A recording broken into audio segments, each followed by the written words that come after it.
নৌপরিবহন মন্ত্রণালয়ের সচিবের কাছে পাঠানো বন্দর চেয়ারম্যানের এক চিঠিতে উল্লেখ করা হয়েছে new marine container terminal NCT আগামী 6 মাস চট্টগ্রাম বন্দরকে দিয়ে পরিচালনার নীতিগত সিদ্ধান্ত নিয়েছে সরকার। আর এই টার্মিনাল পরিচালনার জন্য প্রতি মাসে 7 কোটি হিসেবে 6 মাসের জন্য 42 কোটি টাকা খরচের অনুমতি নিতে লেখা হয়েছে এই চিঠি। আইন অনুযায়ী 5 কোটি টাকার বেশি ক্রয়ের ক্ষেত্রে অর্থনৈতিক বিষয় সংক্রান্ত মন্ত্রিসভা কমিটির অনুমোদনের প্রয়োজন রয়েছে। বহুল আলোচিত এই টার্মিনাল পরিচালনার দায়িত্বভার অর্পণ নিয়ে গত কয়েক মাস ধরে উত্তপ্ত দেশের রাজনৈতিক অঙ্গন। চলতি বছরের 6 জুলাই বর্তমান টার্মিনাল অপারেটর সাইপ পাওয়ারটেকের চুক্তির মেয়াদ শেষ হচ্ছে। এই অবস্থায় বিদেশি অপারেটর এই টার্মিনালের দায়িত্ব নিতে পারে বলে ইঙ্গিত দেওয়া হলে বন্দর ব্যবহারকারী সহ রাজনৈতিক দলগুলো এই নিয়ে আন্দোলন শুরু করে। উত্তেজনা এড়াতে সরকার এই সিদ্ধান্ত নিয়েছে বলে মনে করছেন বন্দর ব্যবহারকারীরা।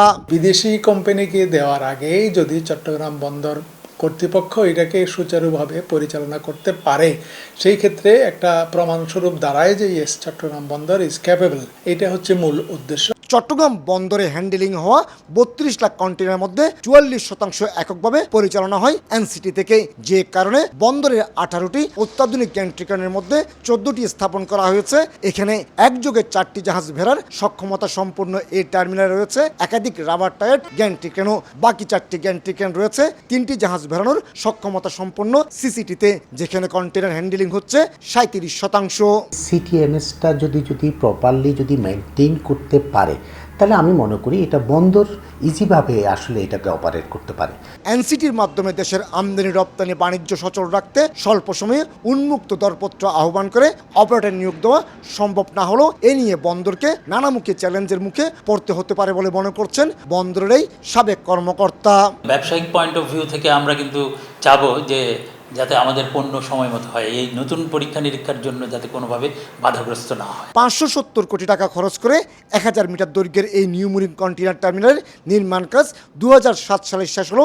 নানামুখী জটিলতায় 3 বছর এখানে অপারেটর নিয়োগ দেওয়া যায়নি। পরবর্তীতে অপারেটর দায়িত্ব পায় সাইপ পাওয়ারটেক।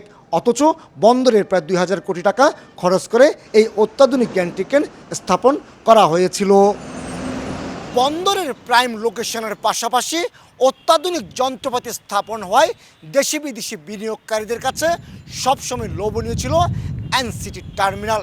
তবে শেষ পর্যন্ত বন্দর নিজেরাই এই টার্মিনাল অপারেট করায় একদিকে যেমন বন্দরের সক্ষমতার পরীক্ষা হবে, অন্যদিকে আর্থিকভাবে লাভবান হওয়ার সুযোগ সৃষ্টি হচ্ছে।